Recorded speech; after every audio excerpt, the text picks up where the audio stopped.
everybody, and welcome to the Total Soccer Show. My name is Taylor Rockwell. It's Tuesday, and I just punched a wall while doing the introduction. My elbow hurts. I am excited to be back and talking MLS. We're getting into Inter Miami's new home, being off to a start.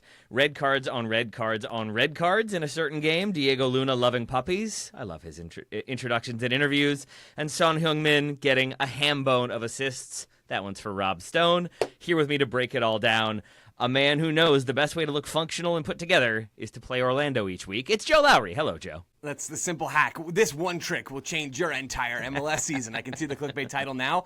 What's this ham bone business, Taylor? I'm not familiar. I believe when Rob Stone called bowling, if you got 3 strikes in a row, it's a turkey. And then if you get 4 strikes in a row, he needed a term, so he came up with ham bone. Electric. So it's a ham bone when you get 4 strikes.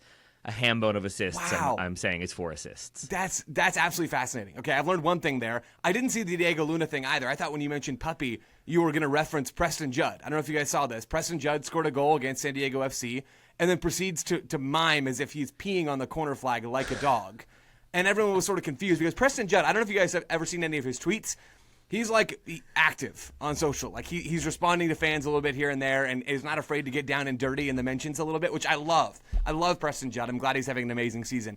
But apparently this was not him trying to take a shot at San Diego. This was him trying to raise money for a dog foundation that he wants to start. That wasn't the vibe that I got that he from wants Vaselli. to start? That feels... I think so. I'll be honest, the details are still a little bit murky, but I don't think it was him just peeing on the city of San Diego.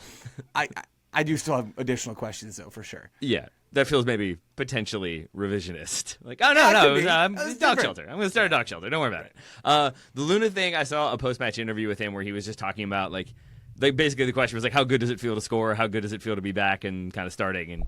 And his response was it feels so good. You know, we're out here, we're scoring goals, we're playing well. Little kids are out, fans are up for it, puppies are around. I think there were, puppies as part of the pregame ceremony, but just hearing him just mention that puppies makes the world good. That's what it's all about. I just love me some Diego Luna. I love me some RSL. We'll talk about them later on because before we can do that, we have to introduce a man who is ready and willing to organize a candlelight vigil to restore James Rodriguez's vitality and spirit. It's Jeff Ruder. Hello, Jeff. The Colombians in the great state of Minnesota are having a time right now. This is all not 7 what of they them expected. That is actually something that happened to me over the weekend, running into someone whose family was doing so with the candlelit vigil in Colombia. So good work, Taylor. You, I didn't know that you were in North America this weekend. That's crazy. I didn't see you. That is something else.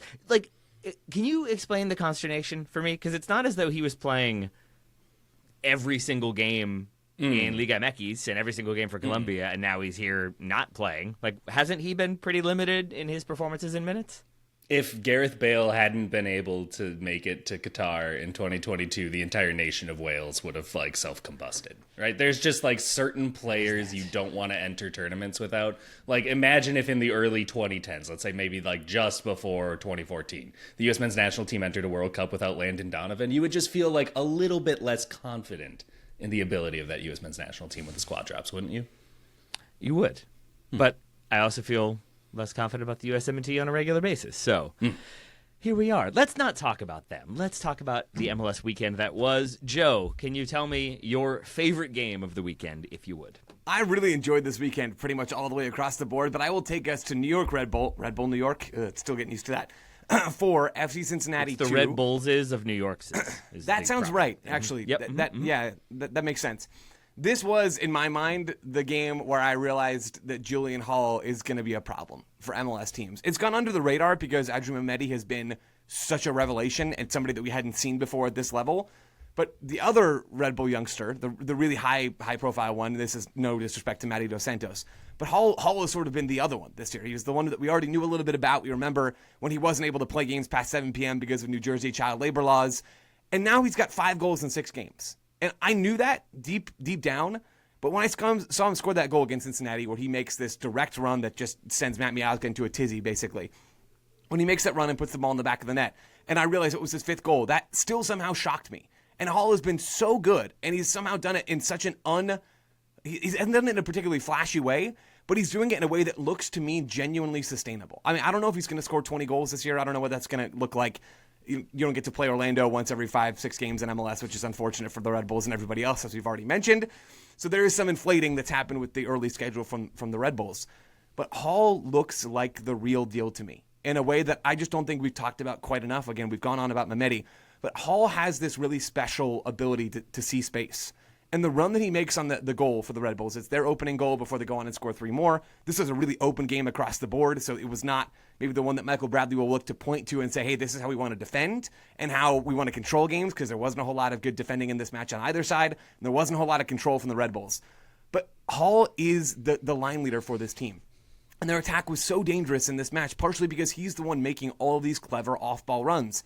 Right before he makes the run that sneaks behind Matt Miazga for his opening goal, he makes the same run. And it doesn't work 2 minutes earlier, but he does get service.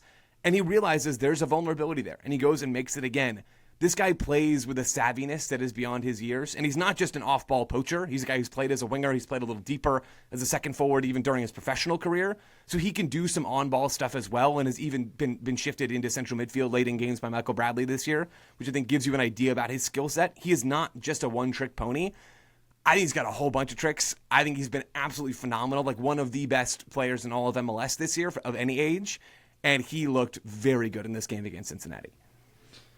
With the youth on display, Joe, how sustainable do you think the Red Bulls of New York's model is for the remainder of the season? Like, do you think this is a thing that can be found out and kind of dealt with by teams once they have a little bit more footage and a little bit more ability to just kind of game plan? Or do you feel like this is a Red Bulls as New York's as his teams that can keep kind of evolving and adapting? Yeah, I think this Red Bull team is probably still a couple of transfer windows away from being a real threat to go and actually win anything. I mean, if you look at their schedule and think about who they played this year, they had that amazing opening day win against Orlando. Then they beat the Revs. Not impressed there. Then they beat Cincinnati, who are a bit of a mess right now. Those are their 3 wins on the year. They lost to Montreal in a weird game that I don't put a ton of stock in. They drew Toronto, and they lost to Charlotte. Like, this is a team that I think has generally taken care of business, generally, against bad teams, and has struggled and been inconsistent in some of their other games. I think that's going to be the Red Bull story, because that's sort of what you accept when you have some of these young players and don't have them surrounded by the best player in the world at every position. I mean, Barcelona can bring through 2 teenagers in their lineup because everywhere else on the field is like truly the greatest player in that spot, or one of the 3 greatest players. And so it doesn't matter if the 18-year-old is a little off that day because they've got everybody else to do the work. That's not how it works in Major League Soccer. So the Red Bulls are going to take their lumps, and they already have this year. That Charlotte game is the example, where the fact that they don't have really center backs right now who are ready to play, and they're also just quite young, that I think really, really hurt them. So there's going to be ups, there's going to be downs. Just this weekend was a certifiable up for the Red Bulls. A certifiable up indeed. Jeff, for you, who else this weekend was generally TCOB? Yeah, we are moving on. You're welcome. There we go. Very, very nice. We are moving on from the York's, or the Bulls red of York's new, and we are moving on to a matchup. I forgot that Robin Fraser had coached Colorado. Yeah. Until the game started. I was like, oh yeah, that's his former team, right? And we don't really have enough of these games maybe in Major League Soccer now that we have fewer coaches who are kind of coaching at multiple stops within the league. But Toronto is able to get Josh Sargent his first goal, with the club, which I think is going to be a really vital, right? Yeah. Yeah. He scored a winner. He scored a game winner in what is truly the most insane sort of peak MLS-y sort of game that you can see here, where you have 3 red cards, 5 goals, a team going up 2-0 and then blowing it away from home, the ball literally blowing away from a goalkeeper. But you can't. So here's my thing. We've talked about MLS as camera angles these days, right? And you don't always have the shot for VAR usually, and so your offsides calls are kind of diagonal, and so it's still kind of a feels like index. I wish that we had more angles of that own goal. And if you haven't seen the clip yet, basically Keegan Rosenberry is at the edge, inside the defensive half at the edge of the center circle, and just decides to kind of lump the ball back to Zach Steffen to try to recirculate, because there's an entire half of field where there are no opponents, and they're just kind of trying to take the temperature down so that Toronto can't build ahead of steam. At this point, Toronto has already scored 1 goal. It's 1-2. And Zach Steffen approaches the ball in a way that I wouldn't. But it's also a way where he's leading. It's trailing towards his left hip. Okay, it is like it seems to be, and certainly with how it passes his body, it seems like it was going to go towards his left hip. And so his right hip is forward, his left hip is backwards, his left foot is behind the rest of his body. And it's like a shrinking of the body in a way that when you see like a defender like kind of shield themselves from a shot, and you're like, if you just stood there, you would have probably blocked the ball, but you also maybe wouldn't have been able to breathe for about 2 minutes. It was just like that kind of shrinking your body movement, and it just confounded me where like I wish that we had the camera angles to explain that, because Taylor, I get the sense you were watching this one too. Like it was like it was like a sort of suspension of disbelief where it's just like, I guess I don't understand where balls usually go in soccer, huh?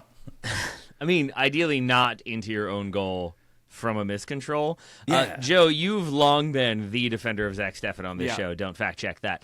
Would you like to revise that opinion at all? / would you like to correct my argument that maybe Steffen could still be in the conversation? No, I think we need Steffen and Ethan Horvath in the May window after the rosters. Let's get him on the plane. Let's get him on the plane to Irvine, California. Yeah, I stand by Horvath. That's Steffen, the own goal, the being beaten at the near post by Original Rea, shot, cross, from unclear. outside the side of the box. Yeah. This game was just weird. This game was weird across the board. The like early red card, then the red card equalizer, then the next red card. Yep. That was what I was alluding to in the introduction. Josh Sargent getting the winner. It was just all over the place. And it felt, for me, like once this went to 10v10 when Raheem Edwards is sent off, Paxton Aronson scores on the free kick, I thought for sure, like, oh, this is Colorado. Like, they're going to take the momentum. They're going to wrest control of this game. They're going to get a win here on the road. And then things don't go that way at all. So a very strange game that felt very back and forth, and then probably the second red card playing a large part in how this one ends up the way it does. And Jeff, just so you know, earlier, I wasn't making a face at you when you started talking, if that was what gave you pause. It was that Chris Armas also managed Colorado and Toronto, right? That's what I was like fact-checking very briefly. I was like 99% sure that was true. I wonder how many teams there are that have had like this, like that many managers who've managed two teams simultaneously, or not simultaneously, but you get my point. There's a TSS. I don't know, that feels weird to me. There's a weekend feels quiz like question in there, Taylor. Don't worry. Early You're 2000s correct, I wrote that MLS, down. someone might have managed two teams at once. Can't say Yeah, it's sure. possible. Yeah. Everybody was owning multiple teams, and why not just Right. coach multiple teams at the same Yeah, time? right. Yeah, Hired one coach. I watched this game as well, and it didn't make my cut because I'm a robot, and as chaotic and as fun as it was, it's a little difficult to tell exactly what to take from this game. Oh, yeah? I think one thing we can take from Colorado is they still played their way. You know, even down to 10 men for most of this match and then 9 later on. When they're at 10 men, they're trying to use the ball still. And Matt Wells is very, very committed to that approach, and they're not going to waver in that, regardless of the on-field circumstances. And for Toronto, Taylor, you mentioned it. Sargent getting on the board for them, I think, is big. They're missing George Mihalovic in this game, speaking of people that have been associated with both the Colorado Rapids and Toronto FC. George Mihalovic not ready to play this game. That matters a lot, and it's hard for me to tell exactly what Toronto are going to be until we get to see a few games of Georgie and Josh Sargent playing together. But I'm excited about that, man. Like, this Toronto team looks competent even without Georgie, and I think when he is in this team, they could do some fun stuff. I think that the other thing that I gleaned, I suppose, is that, you know, Taylor, as you lay out like the difficult nature of Toronto's comeback and just like the self-inflicted error with the Raheem Edwards red card, and then doubling the deficit as well. Like, Toronto has been one of the like least let's get after it boys kind of mentality team. Like, they've been one of the most brittle teams in Major League Soccer is what I'm trying to say, since they signed Insigne and Bernadeschi, right? And I think that there was such a hard pivot away from that identity that had worked so well in the late 2010s where, yes, Bradley, Javinko, Altidore, but it was also a bunch of people doing like the hard yards around them and thankless stuff, and then some really clever stuff sometimes in the final third, where I think that you finally saw a little bit more of that just embrace, like, we've just got to get through this game. And it seemed like there was this kind of inherent collective spirit that maybe I don't associate with Toronto FC in recent years. So I do actually think it is, you know, considering, like you said, Joe, that Colorado was playing its game still and was able to play its game more credibly after both teams were down to 10 men. I think that the fact that Toronto comes back actually does tell me a little bit that maybe this team is where I hope that they would be when I was making my preseason predictions, and that this can be a team that can maybe sneak into the postseason this year already. And that can have such a big impact on future seasons when you think about like the first time they made the playoffs and then the following year build on it and get the treble, right? Like, so I think that there is some potential there for them to build on this result, as irreplicable as the rest of the game itself probably was. I don't think you can count on back passes just kind of like scooting into goal. We don't know. From midfield every single week. We don't know. Yeah. We really don't. That's a bold claim, Jeff, and not one I'm sure you want to stand by. Almost as bold as our attempts to correctly name one of the teams from New York/New Jersey. Yes. I like that we have an overlap on Game of the Week. We'll see how much overlap we have when we get to the third segment, when we're looking at teams that we think will finish higher in the standings than they currently are, as well as teams that we think will finish lower in the standings than they currently are. But for now, we're going to take a break and come back and talk about a few more games from the weekend. Join us then. Welcome back to the Total Soccer Show. Should we talk LAFC, Jeffrey? They had themselves quite a weekend. Son Heung-min still not on the score sheet, but definitely getting on the in the goals contributed sheet. That's the longer way of saying assists. Everybody now. Okay. Yep. No worries. You said it, Joe. He got a ham bone of assists. Very good usage of new vocabulary. Thanks. It's an educational show. We've always said so.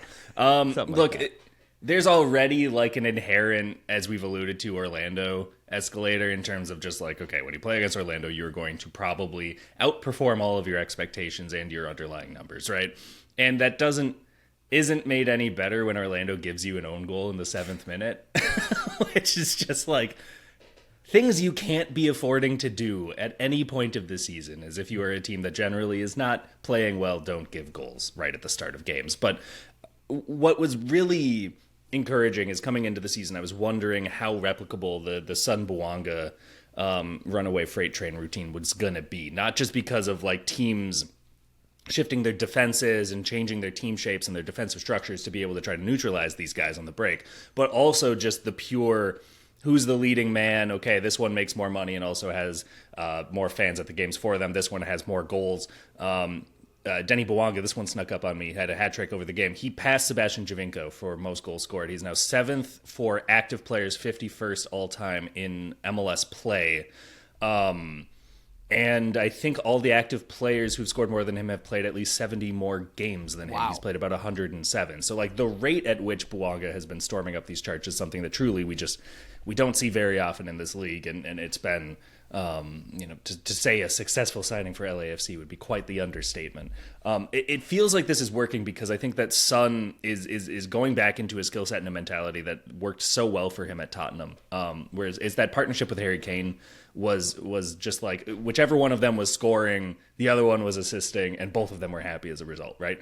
And I think at this point, Son maybe is willing to play provider a little bit because Bouanga does have that clear one skill that no team in MLS can still stop at this stage of his career. And they're playing into it really nicely. When you look at Son's, and I put this up on The Guardian using Cat Bush's Vizmaker over at American Soccer Analysis, where there is a really clear pattern where he's playing these like well-weighed slight diagonals up the channel or just across him and in stride for Bouanga or someone else to run onto. And it is so dependable because LAFC will be in those positions every single time, and Son will be towards the front of their attacking trident every single time as well. So yes, 6-0 against poor Orlando City, but also like, yeah, man, I think it's just going to keep working until either Bouanga, loses half a step and teams are better able to contain him once he gets on his breaks, or Son gets frustrated that he's the assist guy and not the goal guy. But if he can embrace it, like this might weirdly be our best chance to catch up to Valderrama numbers of assists in a season, and that would be very fun. Son is just class on the ball, right? I mean, that is so clear when you watch him play. And I know we're still waiting for that first goal to come this year, which feels fake. Like that I can't even understand how that is real. But his ability to pick out those forward passes has been such an underrated part of his game. And one of those things that we're seeing consistently when these high-level, like truly elite players come to Major League Soccer, even though Son's game was not through-ball threader when he was playing at the highest levels in Europe, the same as Thomas Muller's game at Bayern Munich was not through-ball threader. All of a sudden, you drop both of those players into MLS, and they look like elite chance-creating 10s when they want to be, right? And Son basically was given the license to do that job in this game. We saw Marc Dos Santos make a tactical change where instead of playing in that 4-3-3, we saw basically what was a 4-4-2 with Son and Nathan Ordaz up top together, and you had then two wingers actually outside of those players and a double pivot underneath them. And what that allowed, that's the second time in the regular season we've seen this, and Dos Santos has kind of been trialing it here and there. But this is the first game, shout out Orlando, that it really resulted in a bunch of goals. So we'll see if it sticks moving forward. But Son, when you pair him with another forward, and Nathan Ordaz, centrally, he then doesn't have to do all the dirty work and hold-up play. And all of a sudden, you get a little bit less of Son back to goal, which is still useful, and you get more of Son chest to goal. And that's probably a little bit more useful. And the second goal in this game for LAFC really lays us all out well. Nathan Ordaz does the dirty back-to-goal stuff. He brings the ball down as he gets cleared out. And so he's literally laying on the ground, as Son then is allowed to go and race forward into space because he's been allowed to receive the ball, and he's got green grass ahead of him. He drives forward, and then he threads Boanga in, and it's 2-0, and the game's over. I mean, that's really what it felt like in that moment.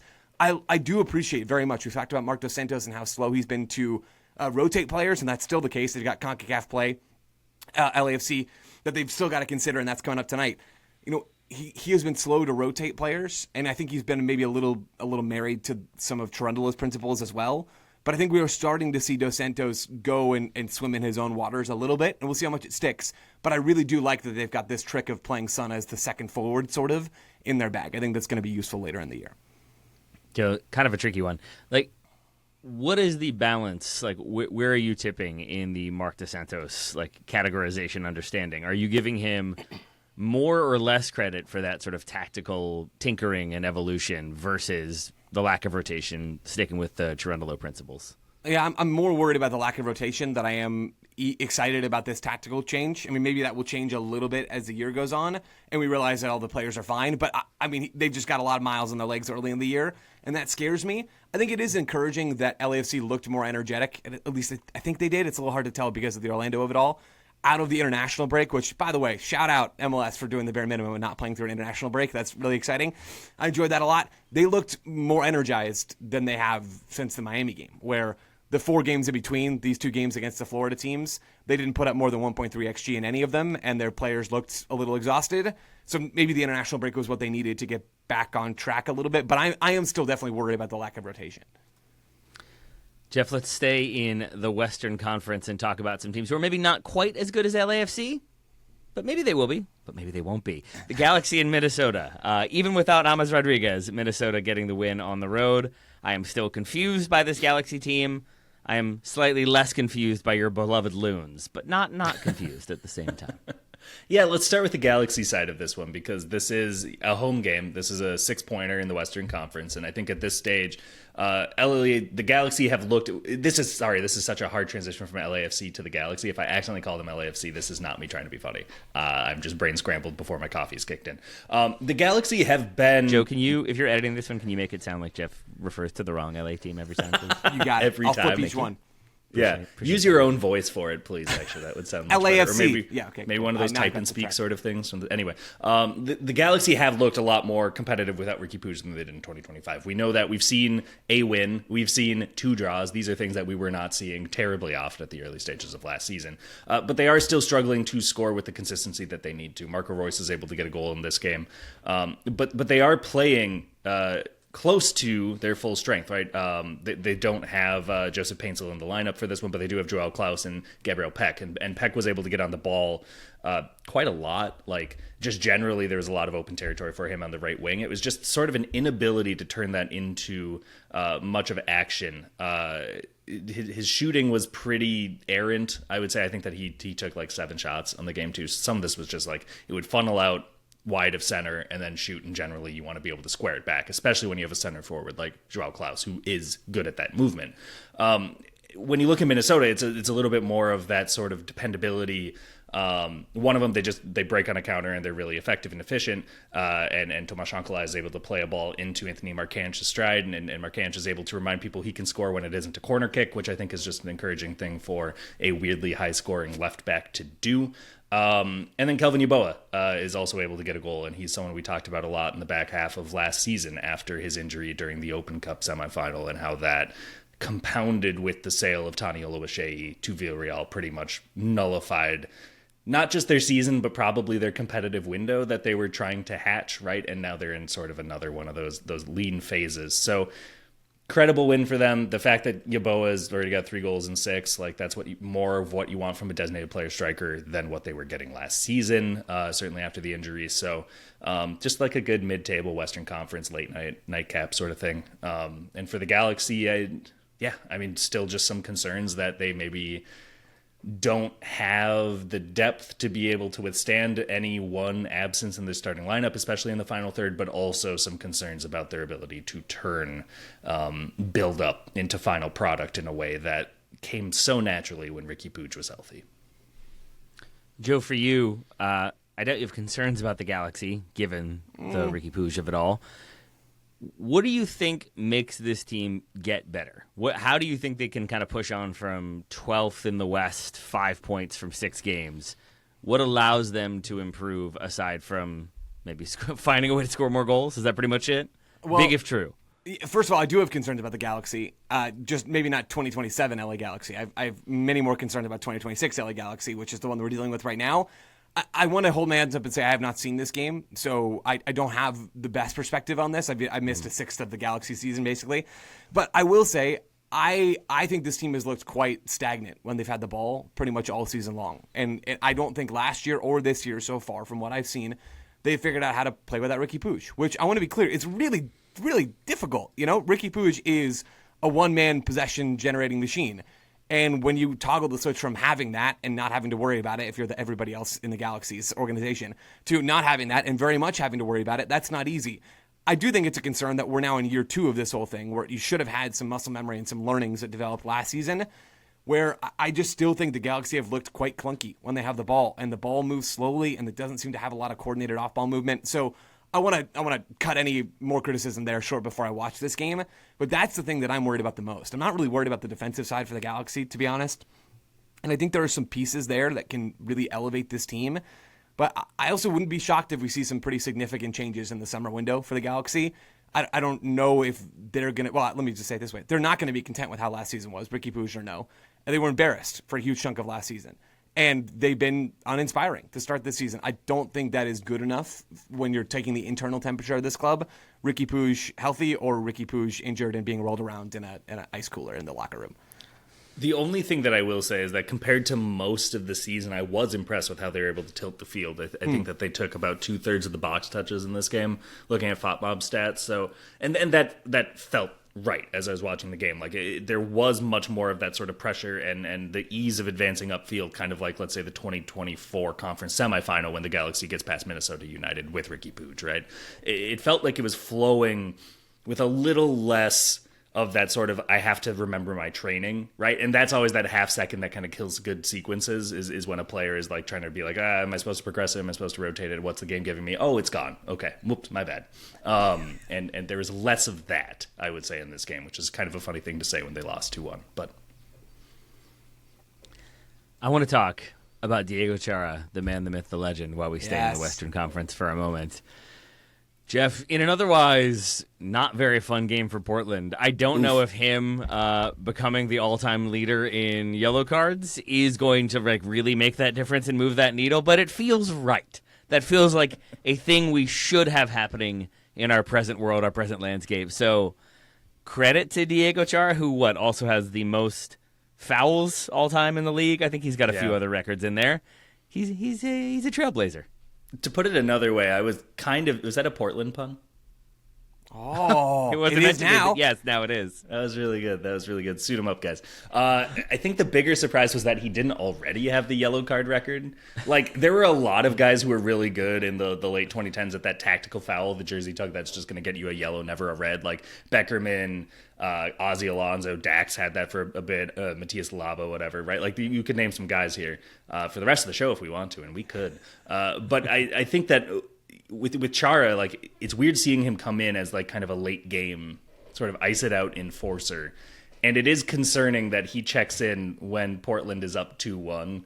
And I'm not saying that this is Diego Chara's fault, of course I'm not, but this does kind of go to show the state of Portland at this point, where Vancouver dominates the game for the most part. Portland rides their luck. The stoppage time board goes up. They show a number of minutes. I don't remember how many it was, but then in the first minute, you're able to get one goal. In the 5th minute, you're able to get another. And suddenly, Vancouver is keeping all 3 points at home. Their fans are exhaling a sigh of relief, and Portland fans are looking around just saying, like, this was an opportunity we just desperately needed to see out, at least to get 1 point, if not 3. And there are so many concerns right now about the direction of the club, and I think that fan base has every reason to wonder what the ambition level at this point of the Portland Timbers is. It doesn't look like they're challenging, making maneuvers, or have the mentality similar to what they had in the mid-2010s when they were challenging for Shields and winning an MLS Cup and challenging for the Western Conference every other year, basically. Just concerning scenes out there. Congrats to Diego Chara, though. Like, I don't know if that was one of those records that was kind of keeping him from wanting to see what's next for his own career. Maybe it's just that mentality of I don't know what else I would do. And that's fair, too. But congratulations to Diego. I'm a Rio king right there. I love that so much. I can't believe this already wasn't a thing. Like, how was this not the case like a decade ago? You know, that's just the magic of Diego Chara. It's time to worry about the Portland Timbers, for real, for real. I think I held off earlier in the season until we saw a few more of the pieces gelling together. I mean, hey, if you're looking for silver lining, I thought Jose Caicedo looked pretty good starting in midfield for them in this game. He's recently arrived from Liga MX, and he looks like a player. But, man, it's just not there with this Portland Timbers team. I know they had the lead for a big chunk of this game. The Whitecaps dominated this game. They absolutely dominated it. And Portland showed a couple of flashes of quality, but Vancouver showed more than a few flashes. Just to flag this guy's name now, Bruno Caicedo, U22 Ecuador winger who comes on in the last little bit of this game, he looked unplayable and just absolutely obliterated Brandon Bai on repeat on that left side. Vancouver looked awesome, and they deserved all 3 points here. Portland have struggled yet again, and we're stringing these things together. I just want to sort of end my thoughts on Portland with this. We see what's happened with Orlando, where they fired their head coach and they're still losing games, maybe even more embarrassing fashion than they were before. I think it is a foolish way to look at a soccer team's performance to think we will change our coach and we will absolutely see things flip around 100%. I want to be clear. I think we could absolutely see a coach do a better job than Phil Neville is doing with this team. And we're seeing Matt Wells make the Colorado Rapids into a good-ish kind of team. It's possible to do this. Portland, I think, have maybe more talent than the Rapids. But there are other problems in Portland, man, that go well beyond the coaching staff. The talent is just not there. If you're going to cut ties with Phil Neville, that's fine. I think you're completely justified in doing that. I would just also ask questions higher up the org chart as well. I was talking to a Portland fan buddy of mine, and he was saying, like, yeah, more or less that like it's the organization that has kind of pursued players that maybe don't fit with the vibe, is how I'm going to summarize that, but essentially don't fit the profile, don't fit exactly what they need, but are maybe names in other ways, or maybe will help sell tickets here and there, but ultimately you need a coach that's going to help them develop into greater than what they are once they're brought in.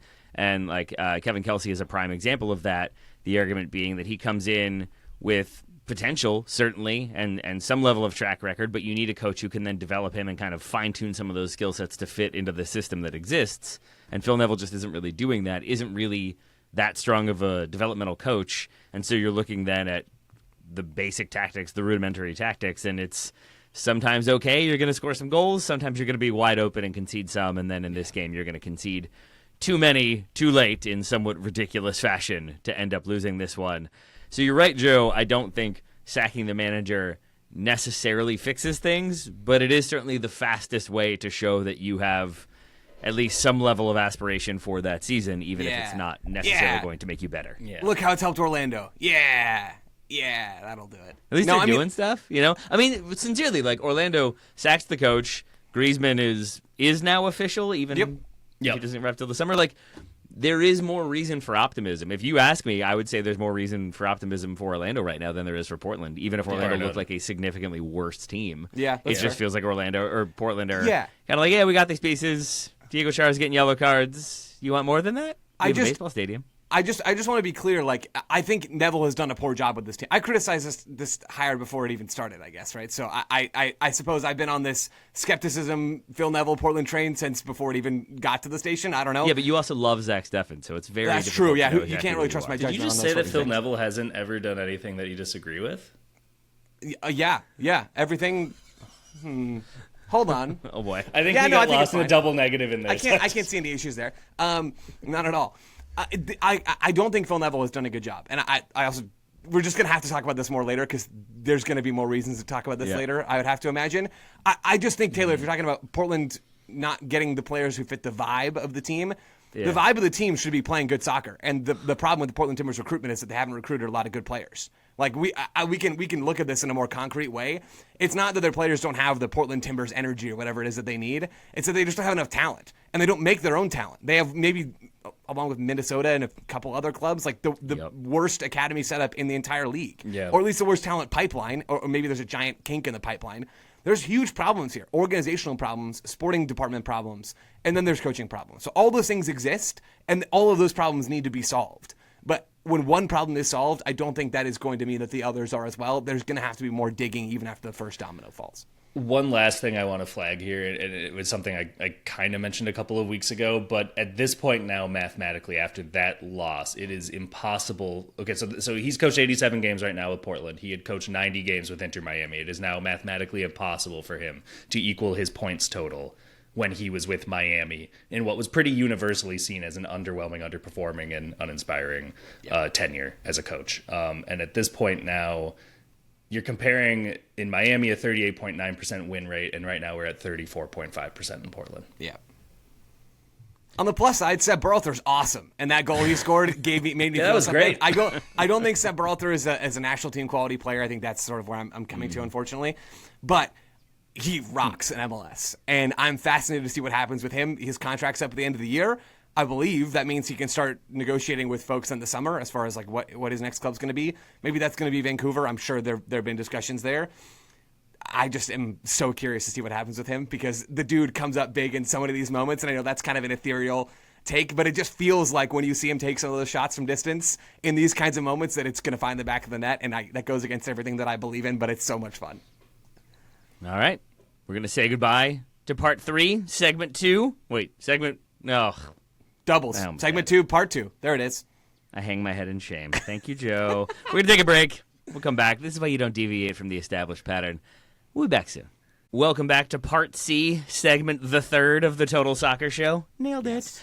We are now going to talk about maybe some teams we've already talked about, maybe some teams we haven't, but we're each going to pick some teams that we think will finish lower in the standings than they are at present, and maybe some teams that we think will finish higher in the standings than they are at present. Should we start lower? Should we start negative and then go positive? Sure. Yeah. All right. And speaking of starting lower, we're going with the guy in Arizona. Joe, take it away. That's fair.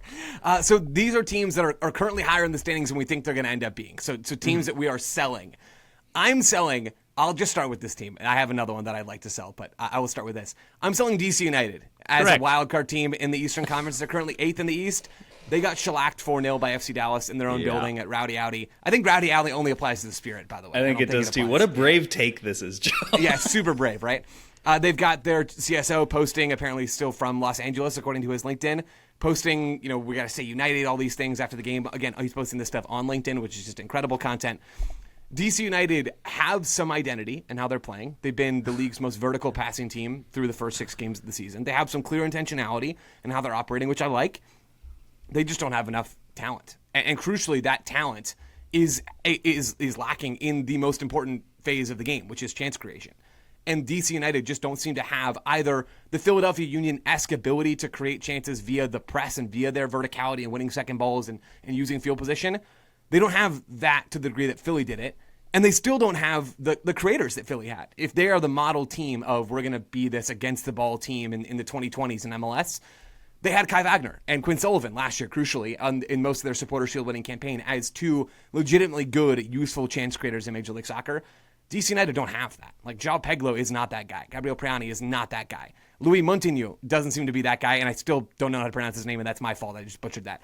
He has not been healthy, so he comes off the bench in their 4-0 loss against Dallas, but he is not, from everything I know about him and from what I've watched, a chance creator. He's going to be another forward who is maybe a little bit more mobile than Ty Baribo, but he's not going to solve their chance creation problems, where they are a poor chance creating team. And that is a huge problem for DC because they don't have the defensive talent nor solidity to be a team that can just totally make things up, make up for their lack of attacking quality with their defensive ability. That's not going to be part of this team. They could be a decent defensive team, like a top half defensive team. But right now, through the opening stages of the season, they're a brutally poor team in terms of their ability to actually create chances. They're bottom 3 in expected goals for so far through 6 games. And other teams have even played fewer games than them. Like, this is just not a good team as constructed, and they're not going to end up in the wild card spots. Joe, the natural follow-up to that. Clothing that is unfashionable, drab, shabby, or old-fashioned is considered dowdy. So dowdy-outy, maybe, when it's DC United versus rowdy-outy. How did you come up with that? That is phenomenal. I try to channel my inner Ryan Bailey in the rhymes whenever he's not here. I did have to look up the definition of dowdy for a moment. That's there. good. But yeah, I share your skepticism about DC United's current standing, and I would just add that they are a team that I think works very hard until maybe the game is against them, but is also a team that I think as the season goes on won't be able to sustain that work rate, will have more injuries, and we'll just have teams that are able to game plan for them and find ways through them. And I think once a team does that, other teams replicate that. I don't know how responsive this team can be, and I don't know how capable they are of really like taking it to an opponent and alleviating some of the pressure once the momentum starts to shift. So for all those reasons, I share your concern about DC United and how likely they are to stay in the playoff spots. Yeah, nobody expected them to be good this year, right? I mean, I think we sort of talked about them as maybe a wild card potential team when we looked at the offseason, where I do think even at their floor this year, they're going to be better than they've been. So they are taking a little step forward. They look more competent now than they have before. But then you see them flash up into the playoff spots and start to think, oh, maybe this could be something. And I watched the full game against Dallas. I just don't see this being something, whether it's their chance creation or even before that, their ball progression, it's just not, it's not good enough. And I think that is going to be debilitating for them in 2026. I think I should have established this before I threw to you, Joe, that like this assignment proved more difficult for me than I expected it to. Same here. First off, because I don't have nearly the amount of knowledge that you all do. So already feeling a little bit of nervousness to be like, this team's going to be better, and have both of you be like, they categorically are not. But cute of you to try. But then also that I think a lot of teams are sort of right around where I think they will be. Like maybe Nashville doesn't finish top of the East, but I think they're going to be right around the top of it. Like you could add Miami as a team that maybe will finish top, so in that way they'll finish higher. But there are many teams, especially in the West, that I think are sort of properly rated. I think LAFC, Vancouver, RSL, like San Jose, all continuing to start strong, and I feel like will continue to be there. So it does mean you have to look sort of further down the table for options, and that might lead you to DC United in 8th, finishing 11th, but being technically correct. And technically correct is the best kind, as we all know. So, Jeff, with that now established, what about you? Who's going to fall down the table for you? It was a really difficult exercise, and maybe more so on the latter side, because I'm so with you. Like, very similar to how I kind of expected in a lot of ways. But, and I take no joy in saying this, FC Dallas is a team that I'm probably running off the bandwagon of if I'm looking at the duration of a full season, which is a weird thing to say when you win 4-0 away from home. And a lot of what they've been doing well manifested in this game, right? Like, yes, it's a dowdy-outy, but at the same point, you do have Logan Farrington scoring and you do have Petar Musa scoring. Like, that's just generally their blueprint, is continue to funnel the ball towards one of the best strike tandems in the 2020s MLS and let them turn these chances into goals, right? But when you look at twofold, underlying numbers suggest that they are maybe riding their luck a little bit. They offer one of the most generous expected goals per shot against them of any team in MLS, and so at a certain point they're just giving up too plumb of chances. Kind of few of them, so it's like the teams that are breaking them down are having to work a little harder to do that. Their volume isn't really high, but eventually I just imagine that's going to regress. But more so this is a Petar Musa sort of thing, where I can see this team being incredibly good after. Okay, let's play the case out to its full. Petar Musa continues to score at a Golden Boot level rate. He makes Croatia's squad for the World Cup. He comes off the bench and scores a really crucial game in a group stage game, maybe starts the round of 32 game or whatever and gets a goal, and then rides super sub status the rest of the tournament as far as Croatia gets. Okay, well, that is a player who is absolutely going to be in the shop window for a lot of clubs in Europe in particular, and I would imagine that this is the sell high moment that they will have been waiting for in terms of when his valuation will hit its apex. And so I don't know how they can really, assuming things continue to go the way they're going, I don't really know how they can project to enter the postseason with Petar Musa on the roster. Now, there's some good news here. Logan Farrington is looking dependable as another guy who can score goals with regularity, as a guy whose movement patterns are really sharp. Like, it's not like the most like scintillating, this guy dribbles the ball and goes 30 yards and then hits a banger or whatever, or is able to get at a tough angle and loop it over the goalkeeper or whatever, right? Some of these are a little bit more routine, but you can depend on routine, right? And so then the natural thing would be to use Petar Musa's DP slot on a number 10. And I just think it takes half a year to integrate a number 10 into an MLS team at this point, because being a good number 10 requires you to have this sort of like second nature understanding of the team around you. And it just takes time to foster that. And so assuming, again, things continue to go well in the short term, the fact that the post-World Cup side of the season is so much longer than the part before it, I just think actually does set them back and could see them slip a little bit further down and could ultimately miss the wildcard spots entirely. Yeah, I think the Musa argument is the one that I'll buy here on Dallas and why they will end up further down the standings. I didn't pick them, and I stayed away from them because I actually think they've been really good on the field this year. And maybe that's partially because they've been far better than I thought they were going to be. I was not buying what Dallas is selling over the offseason, where they didn't make a ton of super high-profile moves, and then come the end of the winter transfer window, they've done a little bit more. When you think about Johansson coming in, and he's their new starting right wing back, playing for Sweden, he's going to be at the World Cup with them. And then you've got Santi Moreno now coming in. He makes his debut for Dallas off the bench in this game, and you have Joaquin Valiente.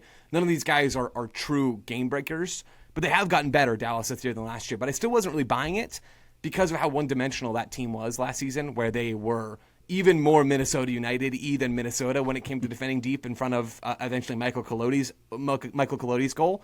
But this season, Eric Quill, I think, has done a really good job of making this team more measured, where in this win over DC United, they managed to keep 49% of the ball, which doesn't sound like a whole lot because it's not, but it's a whole lot for where Dallas were last season. And we're starting to see this team be able to put on more hats in these games and go and take on a team like DC who don't want the ball and actually impose a little bit of the game on them. And I'm impressed by that. And you look at the XG, Jeff, you talked about underlying numbers. You're right about some of the defensive stuff. They're still ninth in XG differential, according to ASA so far this year. So really, they've looked like a really good team. Good striker. They're getting results like a good team.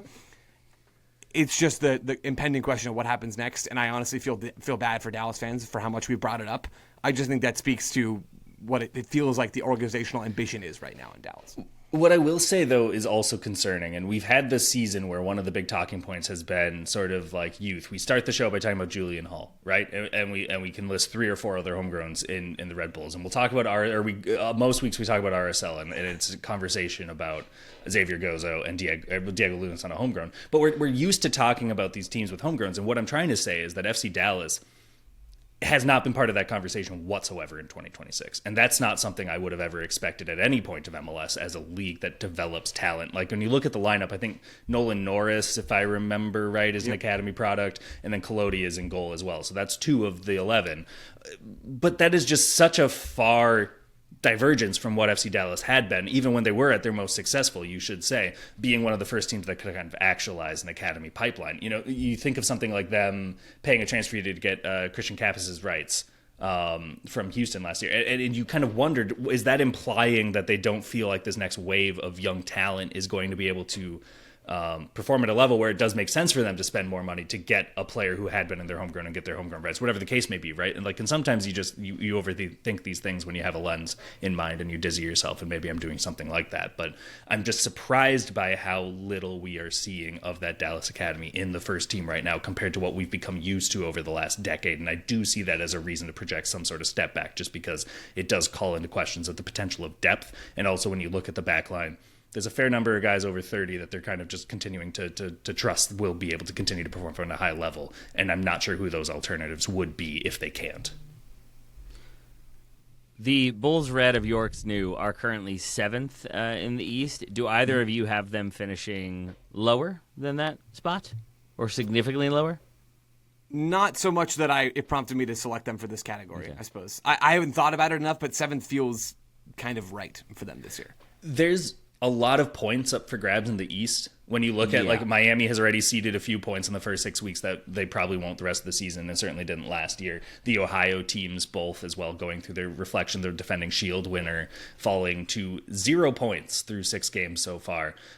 That's just a lot of open points for other teams to pick up, and I think that the Red Bulls have just, they've bought a new formula that makes them difficult to scout, and they're executing things pretty well some weeks and not well enough other weeks, but they're able to pick up more points as a result. So I wouldn't be surprised if they're in and about the play-in round. All right, let's flip it around then and look at some teams that we think will improve their standing. So I am not sure about the Red Bulls' youth movement and how sustainable that is, But I also have DC United falling down, and then I look at everybody else in the East, and I'm not really sure who I have complete faith in to get better. I was thinking maybe Columbus. A lot of that was just kind of like because they're historically solid until Joe said that they were one of the teams that are very bad and easy to get points off of this season, and now I doubt myself. So I do have two answers, one of which feels like an extreme cop-out, but I'm going to say it anyway. I mean, Inter Miami, I think, are going to finish higher than 4th in the East. I would love to give some praise to Chicago and NYCFC for the seasons they've had so far. It's just that for NYCFC, the only way they can be better is to finish top of the East, and I don't think they have that in them. For Chicago, I think they're going to finish right around where they are. Maybe they jump a spot, but I think they've both been very good. I just don't see how they can kind of kick up further into the standings, whereas Inter Miami, the new stadium, maybe not the start to that new stadium that they would have liked this weekend with the 2-2 draw. I think that is also a credit to Austin for the way they played and to Brad Stuver for just continuing to be excellent. But overall, I feel like Miami will just keep picking up points, keep sort of... If you can, grind your way to 3-0 wins, they find a way to do that. I don't know if that is considered grinding anymore, but it just seems like relentless that eventually they're going to score at least 3 goals a game. And so I have them finishing maybe a few places higher than they are at present. Yeah, I think the Miami shout is a good one, Taylor, and it's kind of hard to argue with that. It's a cop-out, for sure. At the same time, though, Miami's not been super good this year, and I think that's part of what you're saying. There's room for them to improve. In that game against Austin, it was supposed to be a celebration for Miami. I mean, they have the clear talent advantage to get to play at home at the new stadium. I love that that's a sentence that we can say. That makes me really happy. But they were dreadful, I thought, in the first half. I mean, Messi still got them into the game a little bit, but they were incredibly sloppy in their own half. They were very, very open in transition. This is a team that has used the same lineup in back-to-back regular season games just once so far this year. And part of that is CONCACAF play, which they're now out of, which was their whole thing this year, and they failed on that account. But part of that is also that I don't think Mascherano knows what his best lineup is. And that's understandable at this stage of the year. Missing Busquets and Alba in a very real way, and all of a sudden there's questions about how you replace those guys. And they made moves in the market to do so, but it still doesn't mean that the solutions are obvious. Porto Rame's on the bench for this game, which I don't think was on anybody's bingo card when we thought about them opening the new stadium. So all of a sudden, there's a lot of questions about exactly what this team looks like moving forward. It's just hard for me, like it sounds like it's hard for you, Taylor, to ignore the talent advantage that they have in so many of these games, and also not to think about how Miami rounded into form at the end of last year. They were already a good team, and all of a sudden Suarez ends up on the bench, and Mascherano, it feels like, finds the right recipe for them to go out and be effective in both phases of the game. I think this Miami team is going to still rock, even if they are definitely underperforming what my early season expectations were for them after this transition. Speaking of teams that might rock, literally in this case, Paul Rothrock is great and keeps scoring, and I think should be an all-star, and I think Seattle will finish higher. I had them finishing, I think, winning the Shield in my season preview, so if I want to stick with that, then they have to move higher up the table. So I think they're the other one who just, they genuinely are grinding out results. Do you know, without looking, do you all know how many goals they have scored this season? Seattle? Yeah. With 6 games in, they've probably scored 8 goals. Fewer. It is 6, which is, I want to say, the fewest of any team in the top 15 spots in the Supporter Shield standings. Then you've got Minnesota 16th with 6 and DC United with 4. But Seattle, with that defensive record, with the way they're able to just kind of see out 1-0 leads into 1-0 wins, I wonder if once they kind of establish more goal-scoring form, if they just kind of have that kind of comfortable rest of the season where they rise up a few spots as maybe other teams fall off just a little bit. So Seattle was my other team. I think will end up finishing higher than they are. I feel like you all might disagree, so I'm not going to ask you for your thoughts on that one unless you all do agree, in which case you're welcome. Otherwise, Joe, why don't you tell us who you think is going to be moving on up? I thought this was really harder than the ones that I felt like were going to move down, just because I feel like it's easier to spotlight teams that you think are going to drop than which of the teams below them that maybe aren't very good are actually going to get it together. I will go with a team that you already mentioned, Taylor, as a team that you did not want to pick for this. I'll go to Chicago. Your reasoning is sound. There's not a lot of room for them to go up in the Eastern Conference. They're 5th right now. But Charlotte and NYCFC are both ahead of them. I kind of think that come the end of the season, Chicago will look better than those teams. Now, there's a few things at play here. The first is, last year, do you guys remember? The Fire were really bad defensively. Like really, really bad, to the point where Greg Berhalter went to a back three to close out their regular season, which is not a thing that he really likes to do. And all of a sudden, that has changed a lot for the Fire, where they are now quite a good defensive team. And we saw that very clearly against Nashville in that 1-0 win, where they score in the first minute, Chicago on Saturday, and then they hold the lead the entire rest of the game against a very, very good Nashville team. Last season, only 6 teams in MLS allowed more XG per game than Chicago. This season, only 3 teams in MLS have allowed less XG per game than Chicago. They've gone from being tragic defensively to elite defensively. And I think when you look at Robin Lod now starting games over Brian Gutierrez, who's gone, huge defensive upgrade there. You look at Anton Saletros starting games over Serge Orahel, huge defensive upgrade there just in terms of physicality, if nothing else. You look at You look at Imbokazi getting minutes in the middle of the back line. He has been incredibly imposing despite his small stature. In MLS, he looks like one of those players. It's Gary Medel, guys, right? Who's the Chilean center back who's quite short, but still manages to... the dystopian cyberpunk, yes. Yes, exactly. Mbokazi's got that vibe where you know he's only going to get further in his career because he's really strong and really good at reading the game and very fast. Yeah. But he's lacking aerially, which is probably going to keep him out of the very, very highest levels of the game. But how much of his game is held together by tape, a la Gary Medel? Gary Medel at one point was just mostly tape. So far, so good on that front. I think he's tapeless, at least as far as I can tell. He's been a real upgrade in the middle of the back line. Getting Leonardo Barroso over Jonathan Dean at right back helps them defensively as well, because Barroso is very, very physical in that spot. The personnel, and I think some of Berhalter's tactical work as well, has helped this team become more coherent defensively. I think they will also round into, maybe not where they were last year in an attacking sense, but they will get closer. When you look at the players they have in this team, they'll get at least close-ish to that. And then the other side of all this is not just the statement win against Nashville, not just pretty good record so far through the early stages of the season, not just clearly improving the defensive stuff in the personnel front and on the tactical side. It's also the summer window. Like, if we're going to talk about the summer window for Dallas, we got to talk about it for Chicago. This is a team that has an open DP slot that's been sniffing around elite European players. We talked about Bernardo Silva leaving Manchester City on the weekend review. Maybe Chicago go out and look around Bernardo Silva a little bit, that would be an absolutely phenomenal addition for them. This team has more in the tank. They're going to have a better roster in October than they do right now, and they're already a very good team who I think addressed clear issues from last season. I would not be surprised at all if they end up third in the Eastern Conference. All right, so Chicago moving up to third. Inter Miami, Joe, where do you have them finishing? Yeah, probably second, first or second. All right. Jeff, over to you.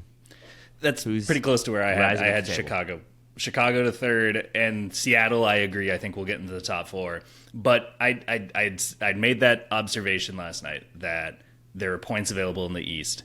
And I got my summoning circle together. I slipped my palms. It was a weird thing to do on Easter Monday. And I was really thinking about who is better than I would have expected in the Eastern Conference. And I saw that they're in 9th, and I don't care. The Revs, somehow, I never expected to come into this thinking, I think I have more Rev stock than I ever anticipated for. But here's the thing, man. Since Bruce Arena left, the Revs have been held together, like Gary Medel, by mostly tape and a little bit of Carlos Heel. And Gary Medel did not have Carlos Heel, and he could have definitely benefited from it. But you had the single font of chance creation that the team could depend upon, and if it was working, if the opponent was giving him with that space, it was successful, and most of the time it wasn't, right? Okay. Well, now there's like just a much more dependable alternative of chance creation kind of presenting itself under Marko Mitrovic. You look at, we talked about Luca Langoni having, his trio of helpers a couple weeks back. And, I think he looks like he can at least chip in on the left side in a way that maybe will benefit Carlos Heel to the right. You've also got Ile Feingold at right back and Alisson Youssef chipping in from different areas at right back and central mid respectively. Peyton Miller should be playing more minutes. I don't think that's a chance creation play, but I think that will definitely help with the spacing of the field. This team is creating the second best average chance in Major League Soccer right now, besides the Vancouver Whitecaps. And I just think that when you look at how they're doing it, it's direct, but it's not recklessly direct. It's also not kind of timid. They're not really taking any set piece shots whatsoever, which is something that they can also get some fine margins. They need someone at the top to just cash in these chances that they're starting to create with increasing quality. And then the World Cup romantic side kicks in, and you remember Leo Campana missed the March window for Ecuador with a hamstring injury, and he's had a really frustrating kind of life after Miami. I think he he would have every right to feel kind of undeservedly shunted out the door as they were trying to get compliant and recoup finances and stuff. Like, he wasn't really a problem for them in 24 or 23, but at the same point, like, that was the area that they could recoup finances. And if he could get back to scoring to make it to Ecuador's squad, it is because he has all these chances around him. And I just think that generally a team that knows they can score goals plays better in all phases of play than a team that feels like they are trying to prevent goals. And I think that if that is the mentality that Mitrovic is trying to put into this team, to generate those chances more than Caleb Porter was letting them, I just think that there's potential for them. Like, I'm not even saying like raising much, but this is already above where I expected them to finish this year. So if they could get up to 7th or something like that, I think that would be a remarkable first season for Mitrovic. Taylor's muted. Oh, what a He's shame. speechless. We can't hear you, Taylor. He can't believe it. That would have been juicy. I mean, I really was. I was stunned. I was shocked. And I agree that we need more Peyton Miller in our lives. So you have the Revs like waving to DC as DC moved past them down the table? Just about. Yep. Okay. Bye-bye. All right. Fair enough. I like that one. Well, gentlemen, I like all of your thoughts. I like all of your analysis. I don't love all of my being muted when I try to talk. Jeff Reuter, thank you for not being muted, but instead being energetic and wonderful and even holding your vigils for James Rodriguez. Very thoughtful of you. Someone's got to do it. And it won't be Bruno Caicedo to give Joe his proper billing this week. Lovely work by you, Mr. Lowry. Thanks, Taylor. Listeners, thank you all for listening. MLS, thank you for being great and wonderful and fun and having lots of drama along the way. We greatly appreciate it. We greatly appreciate all of you, and we'll talk to you soon.